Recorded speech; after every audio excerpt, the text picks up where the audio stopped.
राधे राधे बच्चों, मेरे साथ बोलो राधे राधे। बोलो श्री कृष्ण भगवान की जय। भागवत पुराण की जय। भगवान कपिल ने कहा,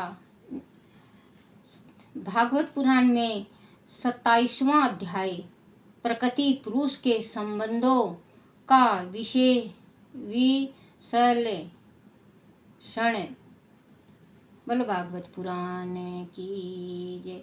भगवान कपिल ने कहा, माते जल में सूर्य के प्रतिबिंब के साथ जल की शीतलता, चंचलता और आर्द्रता का कोई संबंध नहीं होता। उसी प्रकार प्रकृति के कार्य रूप शरीर में शीतल रहने पर भी आत्मा रूपी पुरुष वास्तव में उनके सुख दुख के साथ लिप्त नहीं होता, क्योंकि वह स्थान से निर्विकार, निर्गुण और ना करने वाला आकर्ता है।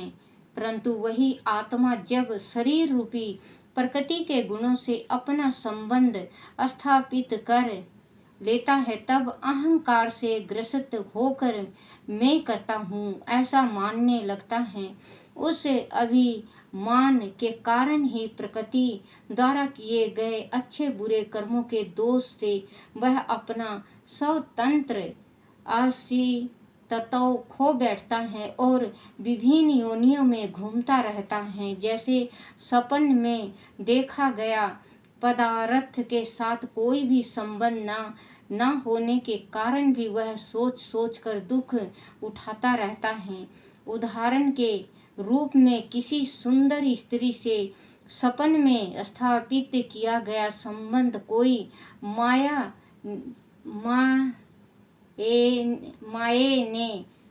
ने नहीं रखता, किंतु उसका स्मरण करके जीव पछताता रहता है। बुद्धिमान मनुष्य विषय वासनाओं में फंसा हुआ जीवों को भक्ति योग द्वारा उनकी वासनाओं से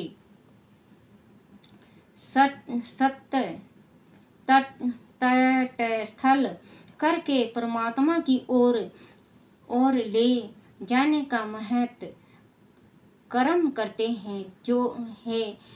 हैं। माते जो मनुष्य श्रद्धा पूर्वक योग साधना से चित्त को एक ग्रह करके श्री हरि से सच्ची श्रद्धा रखता है, श्री हरि की कथा का नित्य श्रवण करता है, समस्त प्राणियों के प्रति संभावना और प्रेम रखता है, किसी से वैर भाव नहीं रखता, समस्त संसारिक आसक्तियों का त्याग कर देता है, ब्रह्मचार्य और मौन व्रत द्वारा श्री हरि चरणों में अपने समस्त कर्मों और धर्मों को समर्पित कर देता है, तथा जो स्वभाव से अपने भाग से जो मिल जाता है उस पर ही संतोष कर लेता है, श्रीमती और सात्विक भोजन करता है, सदैव एकांत में श्री हरि का स्मरण करता रहता है, शांत रहता है, कभी क्रोध और अहंकार प्रकट नहीं करता,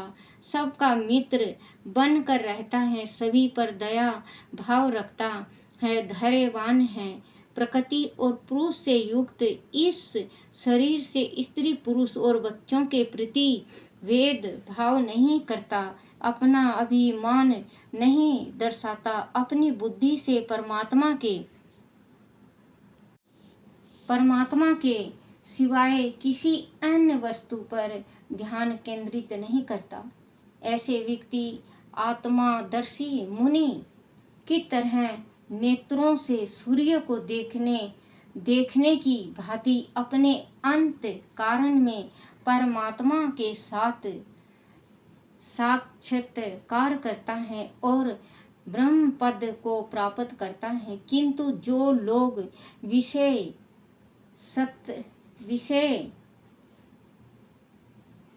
वासनाओं में पड़कर इस शरीर रूपी प्रकृति में ही रमे रहते हैं और अपने अहम में जीते हैं वह कभी भी परमात्मा के आत्मा स्वरूप को नहीं जान पाते और विविध दुखों को झेलते हुए विविध योनियों में भटकते रहते हैं।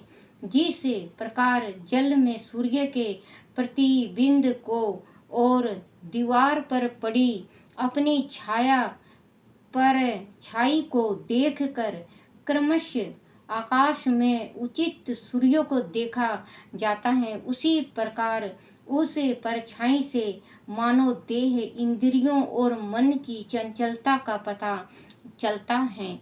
जिस प्रकार सपन अवस्था में अपने आप को मरा हुआ देखकर मनुष्य अपने को मरा हुआ जान लेता है और धन नष्ट हो जाने पर अत्यंत व्याकुल हो जाता है, उसी प्रकार भ्रम में पड़ा वह मनुष्य प्रकृति के तीनों गुणों के कारण दुख सुख का अनुभव करता रहता है। परंतु जो मनुष्य विवेकी होते हैं वह आत्मा साक्षात्कार करके अथवा आत्मा के सत्य को पहचान कर कभी दुखी नहीं होते। देवहूति ने पूछा,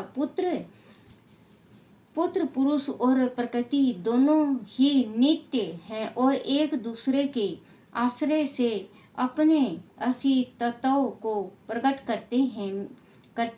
इस प्रकार प्रकृति का अस्तित्व अलग नहीं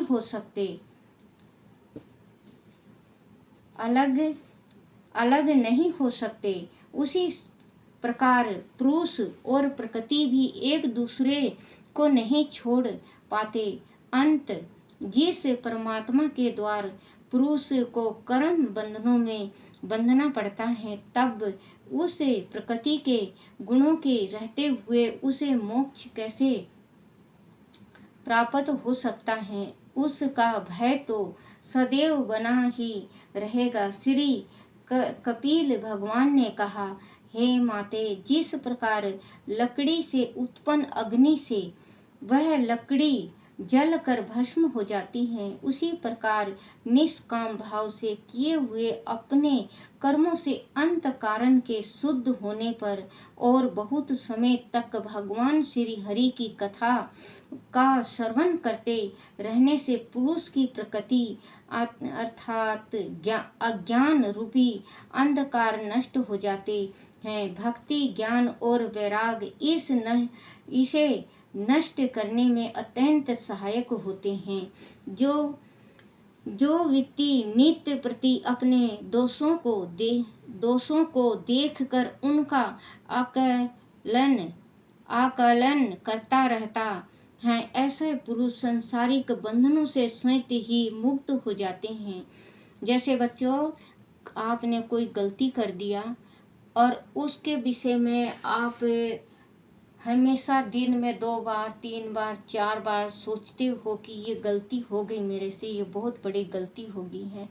हे परमात्मा, इस गलती का मैं कैसे वो करूं? ओम नमः शिवाय, ओम नमः शिवाय। तो नरक में भी जगह नहीं मिलेगी, मैंने इतनी बड़ी गलती कर दी। तो उस गलती का पछतावा जो सदा भवानी दाहिने सम्मुख तो भगवान उसको मोक्ष दे देते हैं, क्योंकि वो गलती भुगत लेता है, क्योंकि अपने आप से वो बातें कर लेता है, अपने आप से अपने को श्राप दे देता है, अपने आप से वो नरक में जाता है, अपने आप से वो, क्योंकि अपने आप से वो बहुत उसको गिलानी होती है कि मैंने ये काम कर दिया, तो परमात्मा उसको अपना लेते हैं।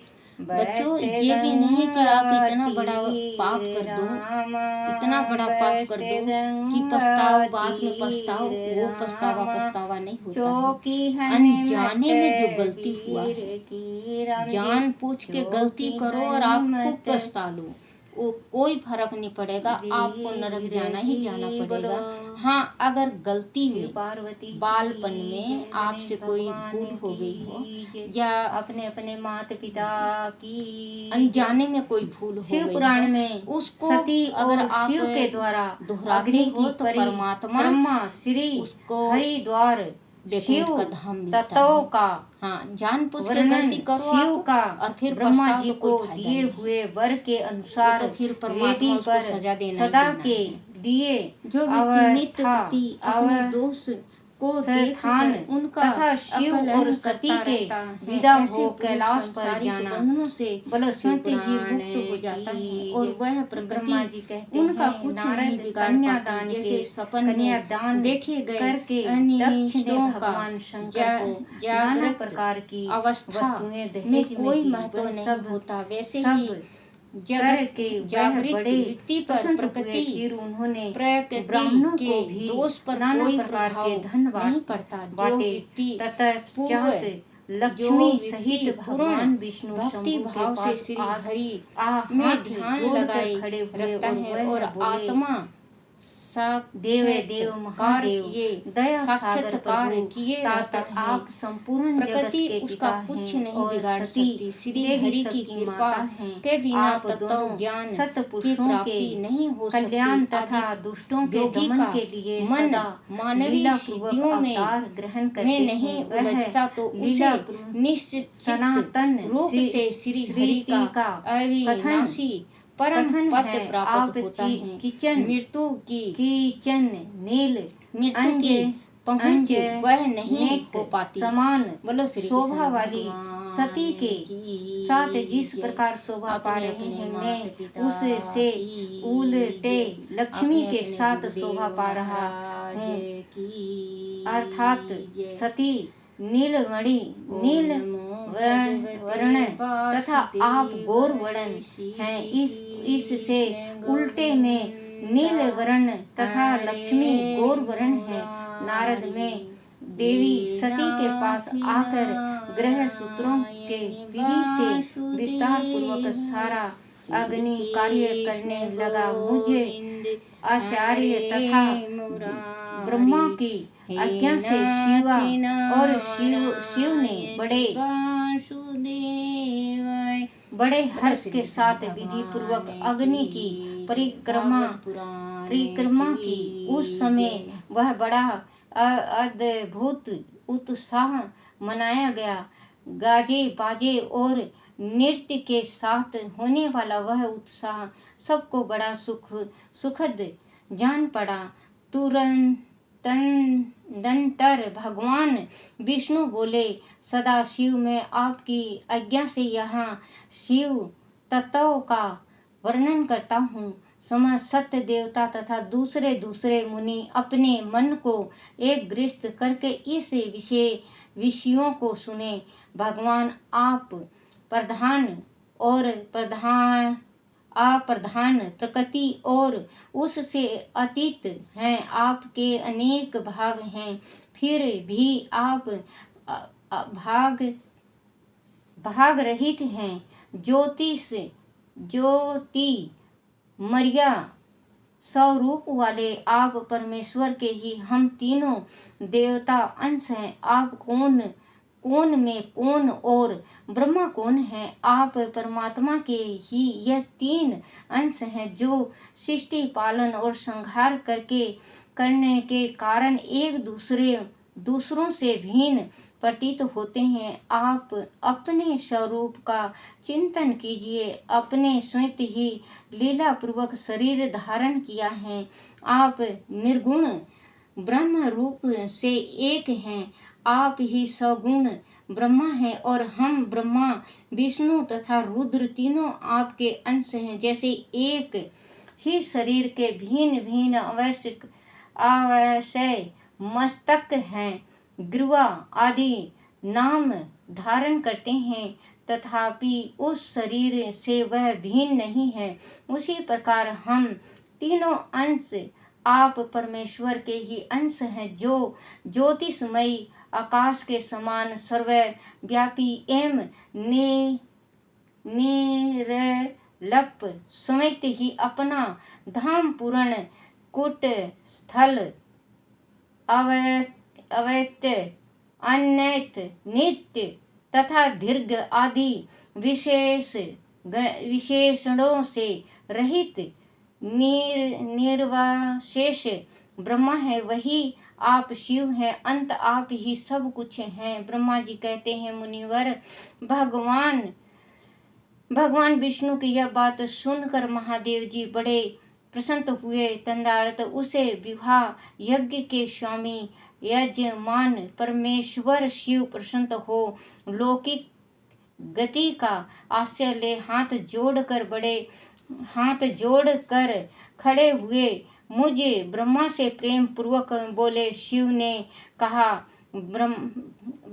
ब्रह्मा, आपने सारा विवाह कार्य अच्छी तरह संपन्न करा दिया। अब मैं प्रसन्न हूँ। आप मेरे आश्चर्य